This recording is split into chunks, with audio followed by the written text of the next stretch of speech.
Catching up with Guy Haberman, and Guy's guy of camp so far. I'm wondering if we can guess who it is. I don't know if he has his guy yet. I know who I think he's going to pick, but I don't. Do you have any idea who it's going to be? I think I have a guess, but I'd rather hear it from him. I don't want to plant. I'm writing down my guess, and then we'll see. But okay. Here he is from, of course, the very popular and very informative Haberman and Middlecoff podcast. He used to make fun of the way I said podcast. I don't know if that's an issue anymore, but here he is, Guy Haberman. Hey. What's up, Habey Habes? How are you, sir? Yeah, definitely still an issue. Why do you say it with an A and two W's instead of an O? I don't know. It's just how I say it. I remember years ago you pointed that out, and for a while I thought about it, and then I decided that's how I say it. I got to be me, and I still am not sure what the issue is. You say it as if you're hosting a podcast about animals with paws, and you're emphasizing paws as like a play on words. Yeah. Can I hear it one more time, Whitey? Podcast. Okay, I hear it. I do hear it. I definitely hear it. Yeah, it's a PAWD there. Well, okay. Be that as it may, thanks for coming on here, Guy. And we are going to at some point find out, right? I want to save the best for last, but Guy's guy of camp so far, which is I know it's a coveted award, and the players are, they talk about that at camp every year. Yeah. Yeah, that's right. That's right. All right. Looking forward to that. What are you watching most closely, Guy, in these Raider 49er scrimmages and of course, the actual preseason game on Sunday?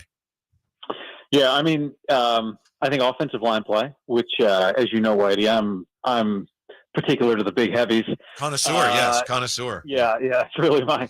But, I mean, it's a pretty straightforward reason, right? I mean, the Niners have had a recent and storied history of injured quarterbacks. Now, they're not all happening in the pocket, but particularly at right tackle, they're making a big change. Mike McGlinchey, much maligned, but he was a stalwart starter at right tackle for a long time. And Colton McKivitz takes over. And so it'll be interesting to see, A, how he does against Max Crosby these next 2 days, but B, if, if they'll lose anything in the protection game. His strength and Mike McGlinchey's strengths are opposites. McGlinchey was a better run blocker. McKivitz is a better pass blocker. So in terms of quarterback protection, it should be beneficial. I want to see if the safeties continue against other quarterbacks to play as well as they've played. I think it's really a position of strength for the Niners. And then, Drake Jackson, Cleveland Ferrell, who is that other pass rusher opposite of Nick Bosa. Depth there at that position just up front has become a little bit of an issue, but, that'll be one of the big questions. And then can Danny Gray take a step is a big question for me. And then the other thing I would say is Jake Moody just not really being a story would be a win. Kickers, when they're drafted highly, become stories when they miss kicks. And we've seen that happen over the years, Robert Aguayo famously. And then the pressure really mounts. And I'd like to see Jake Moody just, get to the first week of the season against the Steelers with no real, added kind of pressure. You only get a few kicks. Missing one becomes a big story. So, hopefully he's just, no news is good news when it comes to a rookie kicker, I think. There was a story in the San Francisco Chronicle today talking about Jimmy and Kyle's relationship ahead of these practices. Another Michael Silver piece. Yes, another Michael Silver piece. What is your reading or like your impression of Jimmy and Kyle's relationship? I didn't read it. Did he say it was bad? I haven't read that article yet. I saw this coming. Wasn't there was necessarily some suggestions it was bad, that I think Jimmy said something like, don't believe everything you hear. It was a little vague, but there was kind of some, a tone that maybe, obviously things weren't, that he wasn't happy. He also just seems very happy right now in Vegas. Yeah.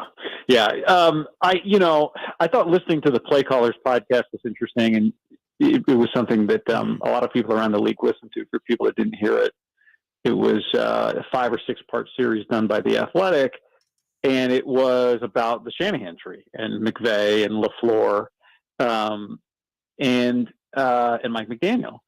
And, I think a lot of people around the league listened to it because I texted with people one guy in particular who, told me what I think has been kind of out there is that one of the issues Goff had with McVay is that McVay would tell him before the intercom in the helmet shut off who to throw the ball to. And, I think there's probably a very involved level of coaching when it comes to playing for Shanahan, LaFleur, McDaniel to some degree. Well, we will find out, and definitely McVay. And I could see that being it can be, I think, probably difficult to play quarterback in that environment. They also, tried to get rid of him, said that he was gone. He said his farewell, and then he ended up as their starting quarterback again. Yeah. So there are all kinds of odd dynamics. So, it's hard to pin down exactly, on the scale of friendship to enemy where they would be. Mm-hmm. But I would imagine there probably for Jimmy came some, maybe some feeling of freedom in leaving. Now he goes to Josh McDaniels, who's not exactly a hands-off and low-key offensive coach. I mean, Josh is rightly, I think, famous for his level of control. So, that'll be another interesting dynamic to watch for Jimmy. But, I mean, it was, I think, pretty fruitful despite all of the issues that everybody had with some of the limitations, their offense with Garoppolo, some of his shortcomings. I think who knows what happens next for both of them. But if they were to both look back in 30 years, they had some pretty good seasons together. Yeah, and I think it gets overlooked how good Jimmy was last year before he went down. He was really having a good year. Guy Haberman with us from, of course, the Haberman and Middlecoff podcast. I can't wait any longer, Guy. I've written down my guess. Who is Guy's guy of 49er camp so far? I know everyone here in the team, if they can, they're tuned in right now to find out who's going to get that coveted award. Well, you've both written down Brandon Ayuk. Yes. And you're both correct. Am I right? Yes. Have you both written down Brandon Ayuk? I wrote down Ayuk. I wrote down Jake Moody. Okay. This well, guy's obsessed. So listen, Ayuk is the answer. Okay. Ayuk has been everything that everybody says he's been, as advertised. And, the thing with Brandon is that he is consistently in the top tier of the hardest practicers in 49ers camp, going back his whole career. Christian McCaffrey also practices at a very high level, and Christian is fast.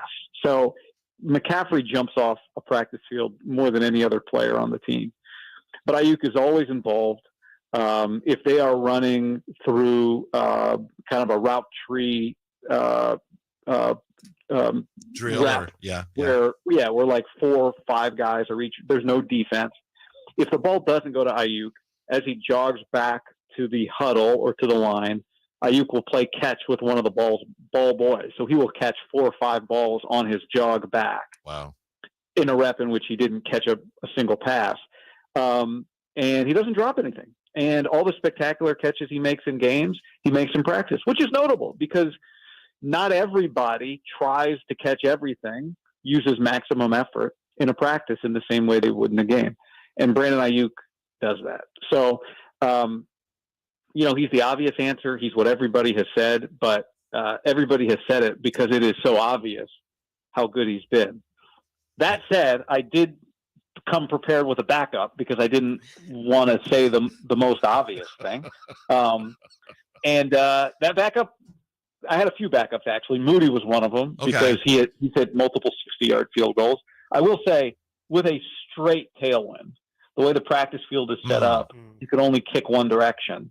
And when they kick that direction, typically there is a tailwind, sometimes a slight cross breeze, but it's generally a tail breeze or a tailwind. So just something to keep in mind. Let me ask it this way, Guy. If you were kicking with that tailwind, what would be your range? Great question, Whitey.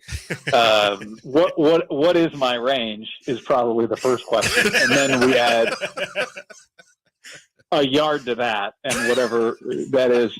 The thing about a tailwind is the ball has to be up in the air. Oh, okay. All right. From a tailwind. All right. So you're not the kicking connoisseur that you are of offensive line play. That's my mistake. Well, I people like wine don't necessarily know how to make it. So I am a kicking. I would say the other guy I think, there are a few guys, but one guy who's made a lot of plays or has made two excellent plays in particular is Talanoa Hufanga. I think he's had a good camp. And then I'd say a guy he's not the guy, but just a name that's new that has looked like he has fit right in. And when you watch him, you think he is a professional NFL starter. Is the nickelback the 49ers signed, Isaiah Oliver, who is long and has a good size to him. So I think he's had a good camp as well. If you're not already, you need to listen to the Haberman and Middlecoff podcast. Guy Haberman, someone points out here on the chat, the pride of Davis, Guy Haberman. Thank you, sir. I know you're very, very busy. Appreciate your time very, very much. Davis, Huh? What's Several prides of Davis out there exist. Well, but you're you and your buddy are, as far as I'm concerned. Yeah, until we talk to Mark Kreidler later, you're the guy.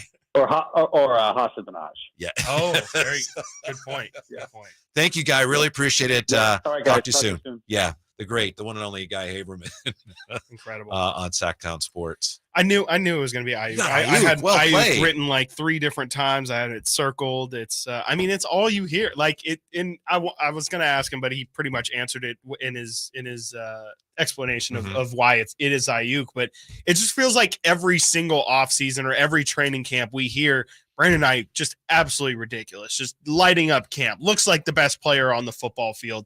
It just had to be Brandon Ayuk, and I was going to ask him if he's buying the hype, but it seems like it's not even necessarily hype. Yeah, it's just all production, and he has gotten better every single year, but it feels like there's every single year in training camp, it's just Brandon Ayuk lighting the world on fire. Coming up next, Phil Mickelson. Is he the Pete Rose of golf? Why is that?